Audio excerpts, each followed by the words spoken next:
Oh my god, he's recording the intro. Oh my god, it's a record player. Oh wow.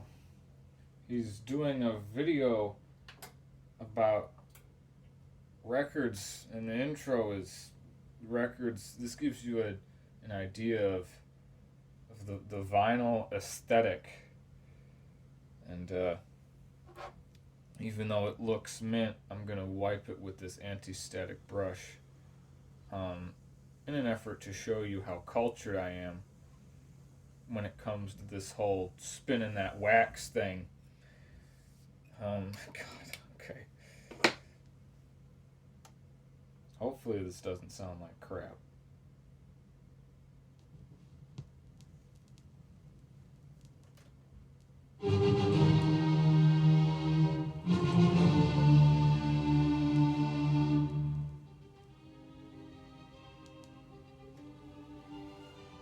And that concludes the intro segment of this video. I hope you enjoyed. Okay, so I have not made a YouTube video in a while. But I recently acquired this series of vinyl box sets called the Beethoven Bicentennial Collection. And there seems to be no other videos online talking about it, so I decided, why not? I'll do it. A college freshman with an opinion is more interesting than no opinion anywhere. The fact that there was no video to begin with probably means this video will get absolutely no views. But I don't care because I think it's interesting. This collection of 17 volumes was released as a mail order only. Can this go down? Yes, it can. Was released as a mail order only subscription in 1970, which was the 200th anniversary of Beethoven's birthday.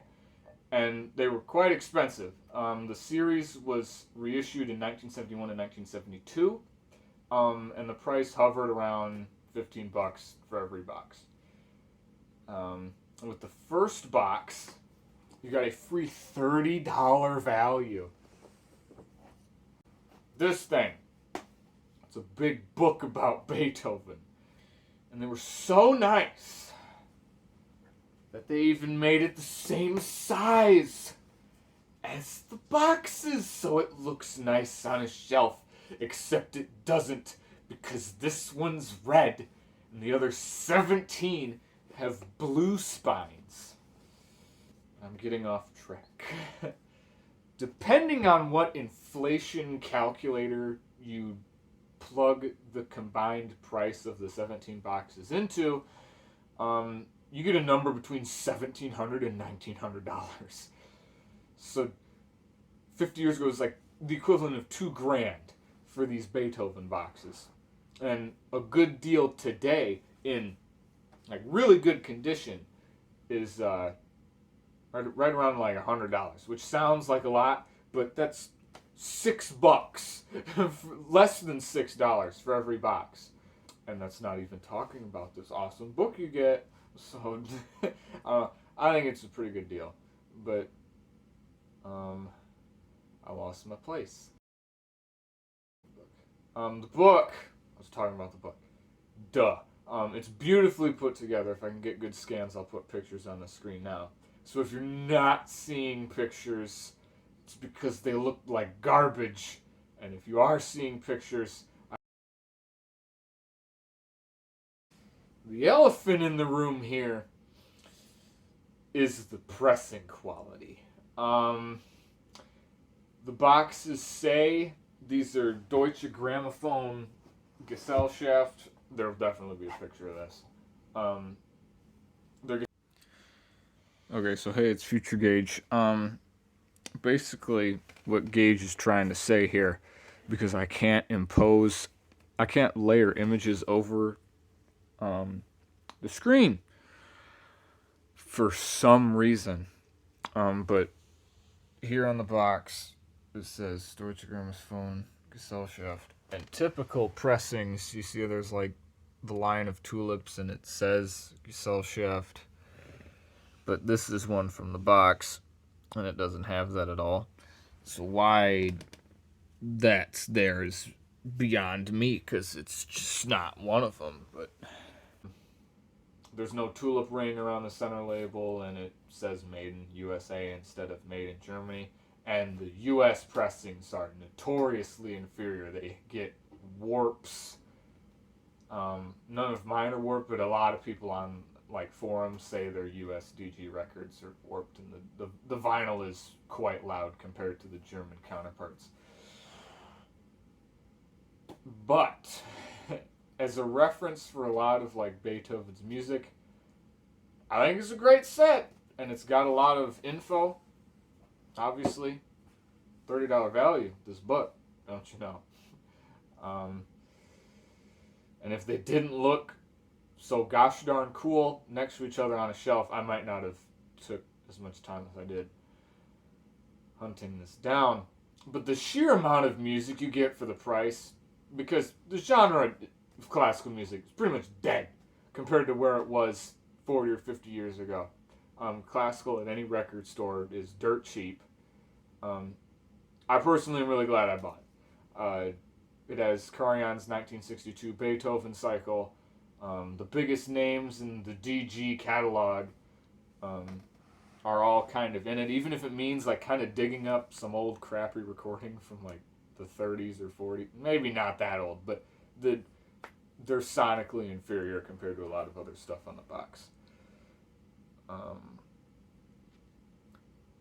A lot of stuff from Berlin and a lot of Herbert von Karajan. So if you're somehow not a fan of that, don't get it. The whole thing in like scans of old advertisement pamphlets and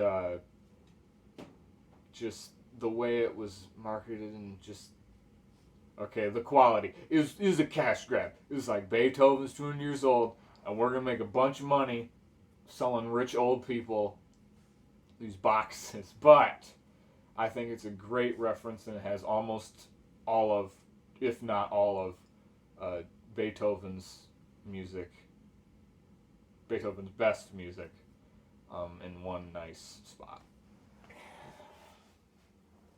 This is take 7. I'm trying to not be as monotone and just relax a bit, because I haven't been doing that in the other 6 takes. Few names in music are more recognizable than that of Beethoven. Almost everyone in the Western world knows at least a handful of melodies, perhaps without even realizing it. His music, and most classical music for that matter, can come off to the uninitiated as overdramatic, pompous, or overblown. I would know because about a year and a half ago, I was one of those people. But if you can let go of the intimidation of the sheer size and scale of what classical listeners call the basic repertoire, and truly make an effort to understand what the music is trying to say, you are left with a much more complex and nuanced musical picture than other common genres that, as far as emotional content, rarely stray from the common topics of love, lack of love, needing more love, and sad due to loss of love. You get the idea. And I don't want this to come off as some nut job with like a type of superiority complex trying to say that like any music not played by classically trained musicians is like inferior, to pass off jazz, rock, blues, and hundreds of other musical genres as emotionally shallow would be ignorant. But I want to state my belief that classical music has something unique that other areas of music fail to replicate. The sheer scale and complexity that comes with writing in sonata form, writing in counterpoint, writing a piece of music that traverses the circle of fifths seamlessly, as well as countless other techniques to be followed or broken as the composer sees fit, is, in my personal exploration, one of the most musically rewarding experiences one can have. Hidden beneath the thick, rich texture of the music, one can experience love, hate, joy, loss, euphoria, and longing, often within the same subject of the music. While it's not for everyone, because music rarely is, I do believe that subjugating classical music to something you play for babies to make their brains develop faster, or by picking a pre-made playlist of the most dull and boring examples of the genre, is a mistake. The music demands to be listened to. And due to the current public disinterest, there's never been a better time to start.